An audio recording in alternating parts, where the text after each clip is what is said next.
السلام علیکم ورحمۃ اللہ وبرکاتہ۔ الحمد للہ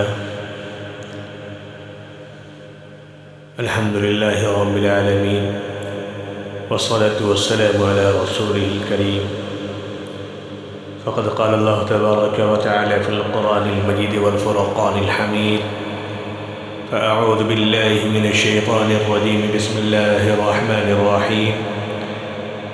يا أيها الذين آمنوا اتقوا الله ولتنظر نفس ما قدمت لغد واتقوا الله إن الله خبير بما تعملون ولا تكونوا كالذين نسوا الله فأنساهم أنفسهم أولئك هم الفاسقون۔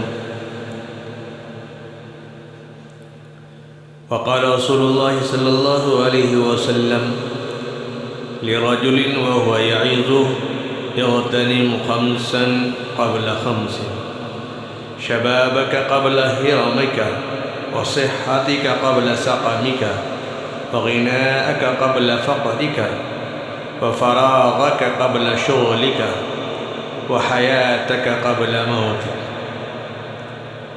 محترم حضرات، پچھلے ہفتے آپ حضرات کے سامنے میں نے تعلیم کے موضوع پر گفتگو کی تھی، لیکن آج اچانک ذہن میں بات آئی کہ 2023 ختم ہونے والا ہے اور 2024 شروع ہونے والا ہے۔ عزیزان گرامی، دنیا کے تمام مذاہب اور قوموں میں تہوار اور خوشی منانے کے مختلف طریقے رائج ہیں، جن پر عرصہ دراز سے عمل ہوتا چلا آ رہا ہے، اور یہ بھی حقیقت ہے کہ ہر تہوار کا کوئی خاص پس منظر ہوتا ہے اور ہر عید کوئی نہ کوئی پیغام دے کر جاتی ہے۔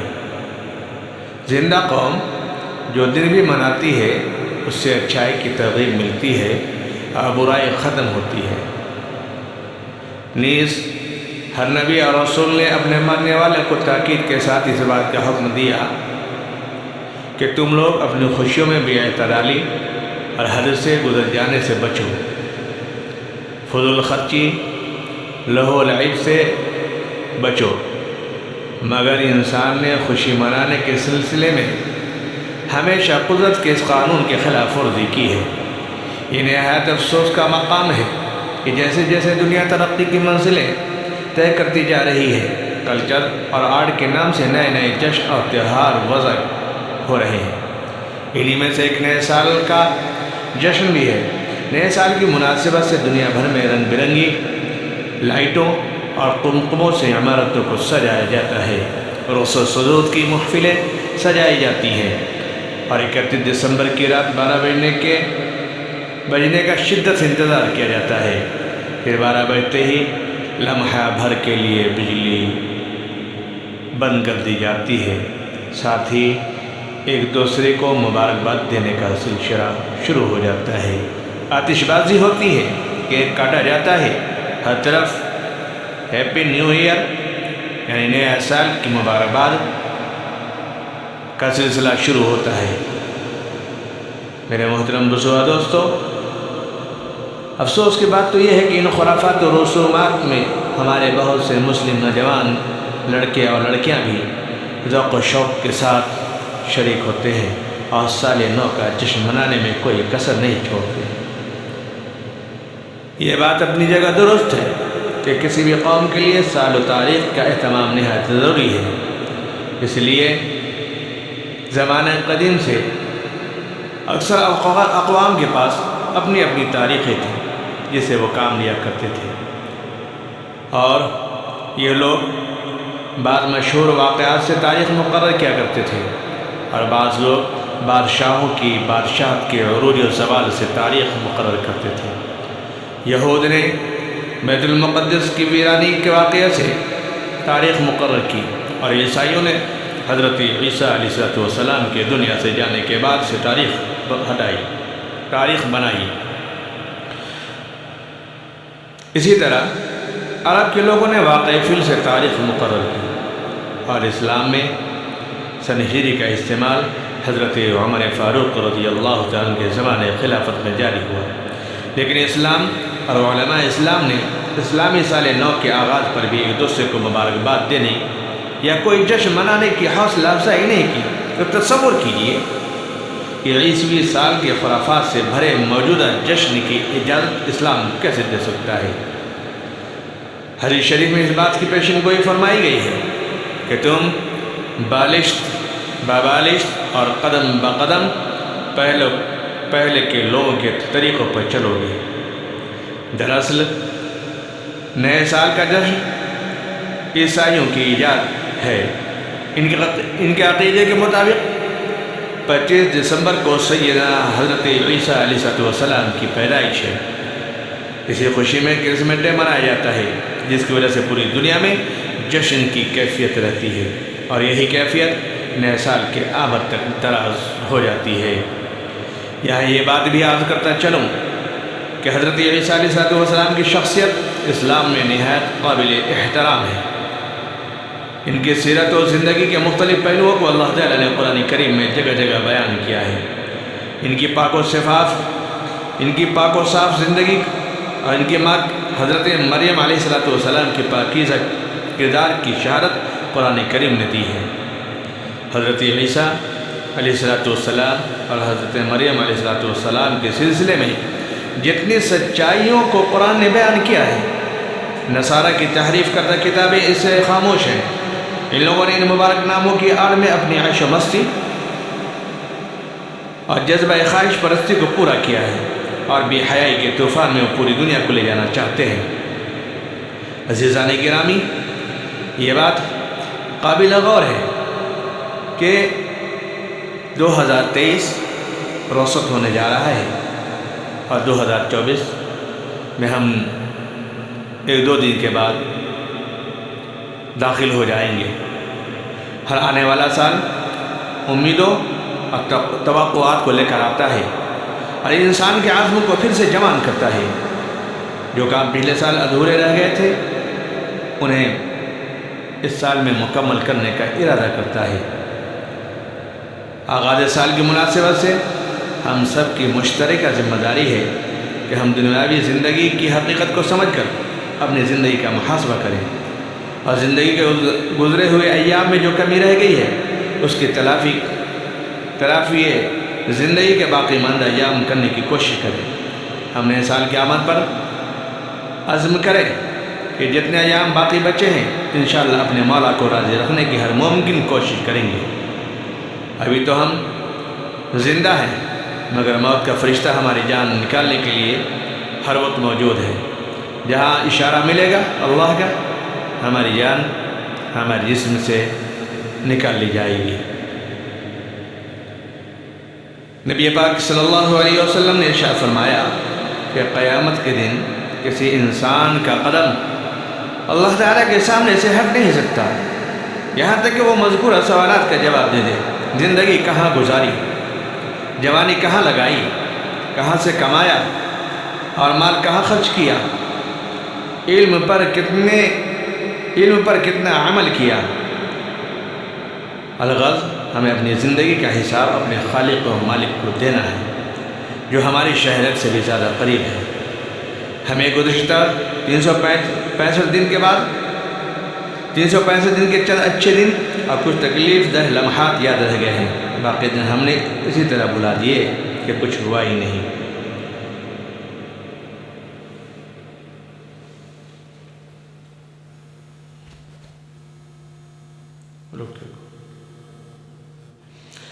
عزیزان گرامی، جس طریقے سے آپ کو میں سمجھانا چاہتا ہوں کہ جس طریقے سے مختلف کمپنیاں اور تجار یا بہت ساری انجمنیں ایسی ہوتی ہیں کہ وہ ہر سال اپنے دکان کا حساب، اپنی کمپنی کا حساب نکالتے ہیں کہ ہم نے کیا کھویا کیا پایا۔ ہمیں بھی چاہیے تھا کہ ہم نے اس سال میں کیا فائدہ اٹھایا، کیا نقصان اٹھایا، ہم نے اپنے سے کس کو تکلیف پہنچائی، کس کو فائدہ پہنچایا۔ ہم نے اللہ کی رضا میں کتنے وقت گزارے، اللہ کی نافرمانی میں کتنے وقت گزارے. یہ سال بھی گزر جائے گا تو سال گزرنے کے بعد ہمیں یہ غور و فکر کرنا چاہیے تھا کہ ہمارا وقت کیسا گزرا. 2023 جا رہا ہے، 2024 میں داخل ہونے والے ہیں. تو اگر ہم سے کچھ لغزشیں ہوئی ہیں تو ہم یہ عہد کریں کہ ہم ایسی لغزش پھر دوبارہ نہیں کریں گے، ایسی غلطیاں دوبارہ نہیں کریں گے. یہ جشن منانے کا نہیں ہے بلکہ اپنا محاسبہ کرنے کا ہے.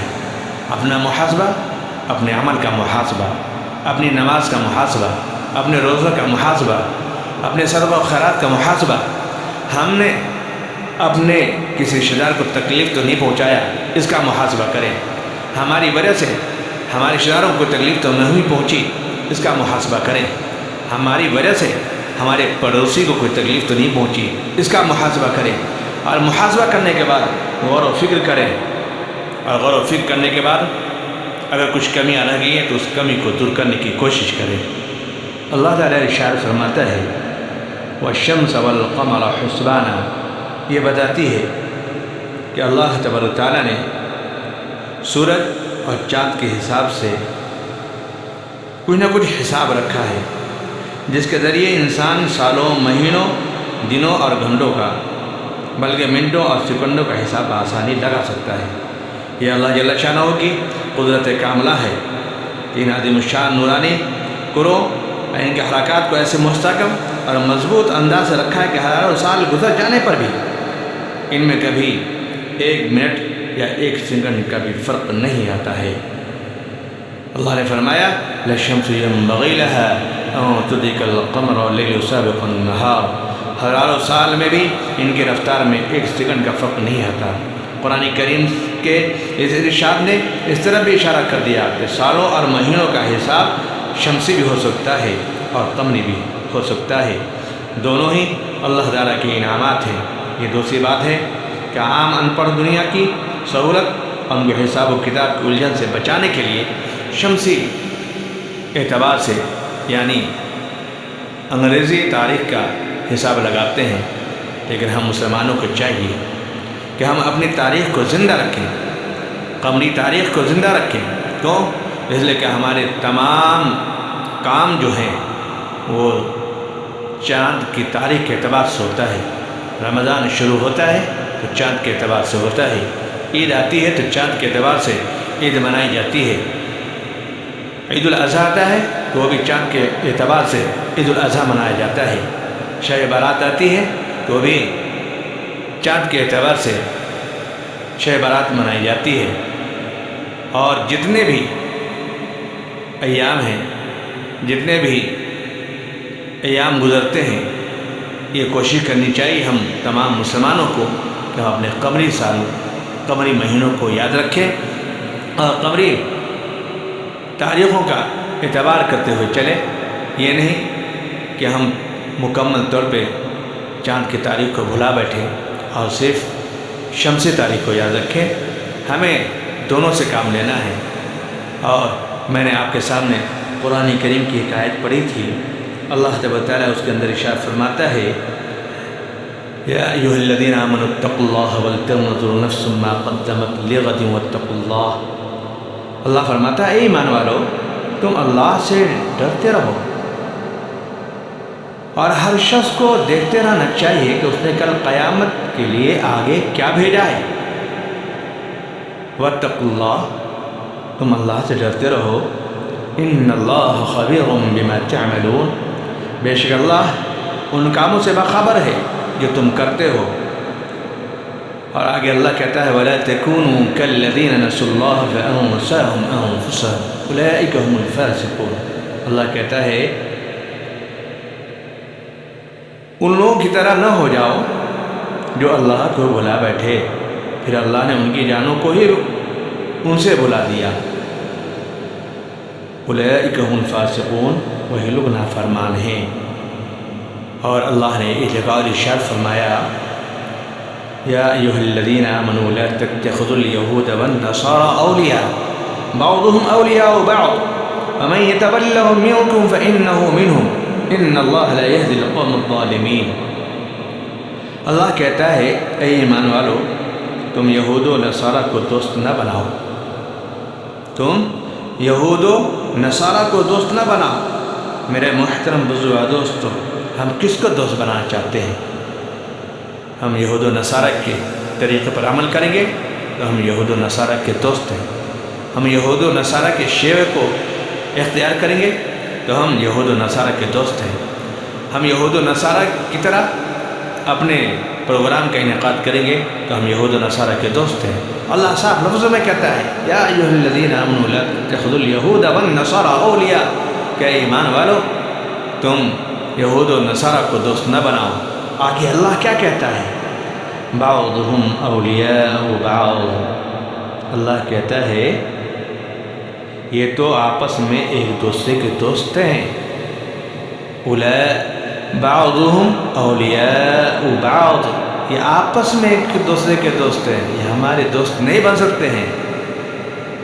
اور ہم نے کیا کر لیا؟ آج ان کے طریقوں کو اختیار کر لیا۔ 2023 رخصت ہوگا، 12 بجے گا اور 2024 داخل ہوگا، ہم ان کے طریقے کو اپنا کر کے جشن میں ڈوب جائیں گے اور ہم کہتے ہیں کہ ہم عاشق رسول ہیں، ہم اللہ کے ماننے والے ہیں۔ ہم کیسے عاشق رسول ہیں جو یہود و نصارہ کی باتوں پر عمل کرتے ہیں؟ عزیزان گرامی، اللہ کہتا ہے وَمَن يَتَوَلَّهُم مِّنكُمْ فَإِنَّهُ مِنْهُمْ، اللہ کہتا ہے کہ جو ان کے عمل کو اختیار کرے، ان سے دوستی کرے، ان کے طریقوں کو اختیار کرے، اللہ کہتا ہے وہ انہی میں سے ہے۔ اب آپ حضرات فیصلہ فرمائیں، خود غور کریں اور اپنے گریبان میں ہم لوگ جھانک کر دیکھیں کہ ہم کس کے طریقے کو اپنا رہے ہیں۔ کیا ہمارے اندر اللہ اس کے رسول کا طریقہ ہے یا یہود و نصارہ کا طریقہ ہے؟ اللہ آگے کہتا ہے ان اللہ لا یہدی القوم الظالمین، اللہ تعالیٰ ظالمین کو سیدھا راستہ نہیں دکھلاتا۔ اگر ہمیں سیدھا راستہ پانا ہے تو اللہ کے رسول صلی اللہ علیہ وسلم کی باتوں پر عمل کریں، اللہ کے رسول صلی اللہ علیہ وسلم کے بتائے ہوئے طریقے پر تمام کام کریں۔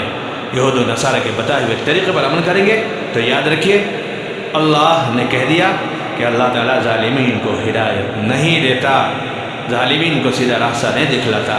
اگر ہمیں سیدھا راستہ پانا ہے تو اللہ اس کے رسول صلی اللہ علیہ وسلم کے بتائے ہوئے طریقے پر عمل کریں۔ میرا محترم دوستو، چند باتیں آپ کے سامنے عرض کر دیں کیونکہ وقت کم رہتا ہے، وقت کی گنجائش نہیں ہے۔ بس اللہ سے دعا فرمائیں کہ اللہ تعالیٰ ہم تمام کو سننے سے زیادہ عمل کرنے کی توفیق عطا فرمائے اور نبی پاک محمد صلی اللہ علیہ وسلم سے سچی محبت اور نبی صلی اللہ علیہ وسلم کے طریقوں سے سچی محبت کرنے کی توفیق عطا فرمائے۔ وآخر دعوانا ان الحمد للہ رب العالمین۔ السلام علیکم ورحمۃ اللہ وبرکاتہ۔